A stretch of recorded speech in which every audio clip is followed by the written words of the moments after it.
Scientologist content creator Aaron Smith-Levin, growing up in Scientology on YouTube, is in jail. He's been in jail for a little over a week now, and we're going to talk about it. In case you've missed it, back in August, I believe, Aaron Smith-Levin was out in front of Scientology's flag building in Clearwater, Florida, protesting with several other people, and he was arrested and initially charged with what they said was going to be a felony, ended up being, I think, a misdemeanor for throwing chalk, like Holy Festival chalk, on a Scientology security person. I'm going to show you the video in just a second. An ambulance was called because the person said that they were having respiratory issues, and they ended up charging Aaron Smith-Levin. And as a condition of his bail for that incident, he was not allowed to commit any other crimes.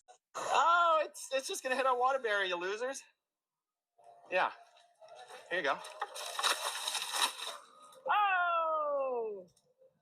Go cry to your So that was the first incident. The second incident occurred a few weeks ago. I'm going to show you the video for that as well, although you can't really see much from Aaron's perspective in the second video. But Scientology again accused him of battery against a Scientologist when he went to the Clearwater Bank building downtown and was talking to an OSA member in the bank building, had the door closed on his foot, which he said hurt very bad, and he says he fell into the Sea Org member, but the judge and the court seems to think a little bit differently. I don't know if he like shoved that person or what happened, but he was charged with an additional battery. Let me show you that video really quick. there any way that you could allow Flavio Lugli to contact his parents? Aaron, they're trying to reach him. Ow! Ow! What did you just do? You just hurt me. You just injured my foot. This isn't trespassing. You're lying. This is the property line. The property line is right here. You just committed. That was the second incident. That's what they showed in court. His bail was revoked, so he has been in jail. They initially said I think he was going to be there for like 7 days, but I think he could potentially be there for 30 days until his trial. And there has been a lot of discourse about this on both sides. Aaron's friends, followers, and fans are basically treating him like a martyr in this situation, saying that he is willing to do anything and go up against Scientology in ways that no one else will, that he's done more for the cause against Scientology than anyone else has. And then there are others that are being critical of the situation, saying that Aaron Smith-Levin is too aggressive during these protests. People have also brought up valid criticism, wondering could this have a detrimental effect to SPTV Foundation and the people that they help leave Scientology, or the people that are still in Scientology that feed Aaron Smith-Levin information secretly so as to not have harm directly to them or their family members. And since I have started a deep dive on Aaron Smith-Levin, since I have been critical of him and I have been talking about how when people leave cults, sometimes they can form their own cults themselves if they don't deconstruct fully from that. And as someone who has been out protesting with Aaron Smith-Levin in front of the flag building in Clearwater, Florida, I just have some thoughts to share. In April of, I think, 2024, I went out to Clearwater. I have family in the general area, so I'm kind of near Clearwater a couple of times a year anyway, because my internet friend, Liz Gale, was coming into town to protest and do the ex-Scientology things, and I wanted to see her. So I met up with her, and I went and protested with Aaron Smith-Levin and the general crew that's usually out there protesting. I met Jenna. Everyone was really kind. Jenna was so sweet to me. I actually found out that a mutual on TikTok passed away like while we were out there protesting, and it hit me really hard. Jenna was so kind to me. But I told my husband after that trip, after protesting out there, that I definitely did not want to go protest with Aaron Smith-Levin again, because I could really tell that he was aggressive. And my perception was it felt like he really wanted to push for good content moments online. And at times, he pushed a little too far for my comfort level. I'm not saying that's everyone's comfort level, but he did approach Scientologists as they were coming into the building very loudly, very aggressively, talking to them, saying things, asking them questions. And I felt that was inappropriate for a peaceful protest and not something that I personally wanted to do or be a part of. Again, I am not a perfect protester. That was the one and only time I've protested something like Scientology.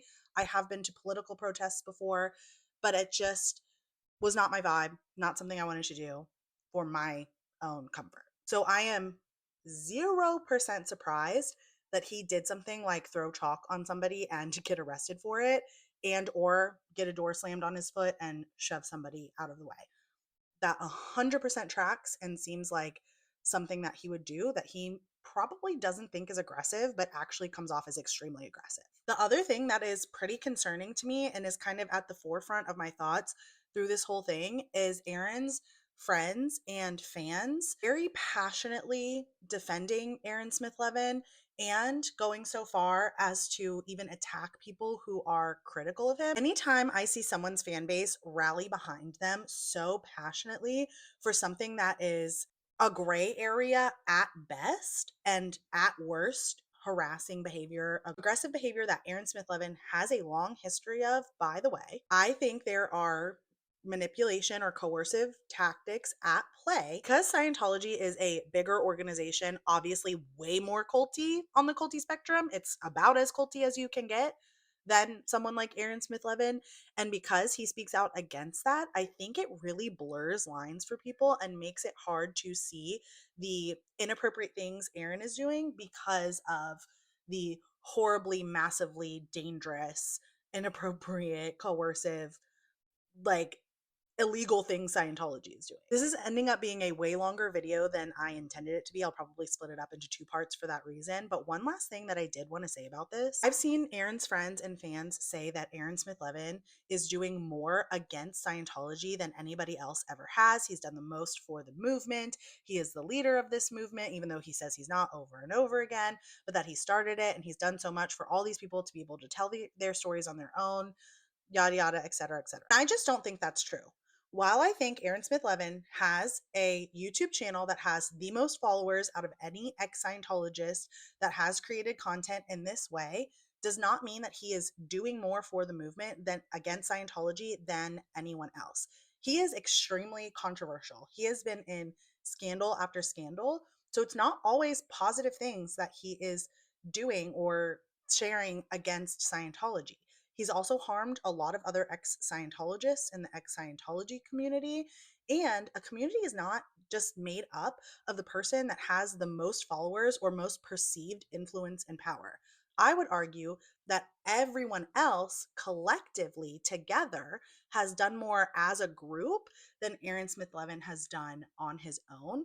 And with or without him in the ex-Scientology movement or content creation, the message is still shared, it still gets out there. And he is nothing without his supporters and the stories that he has shared, other people's stories that he has shared, and the people that continue to support him, just as everyone else is nothing on their own without their collective effort and their own stories, etc., etc.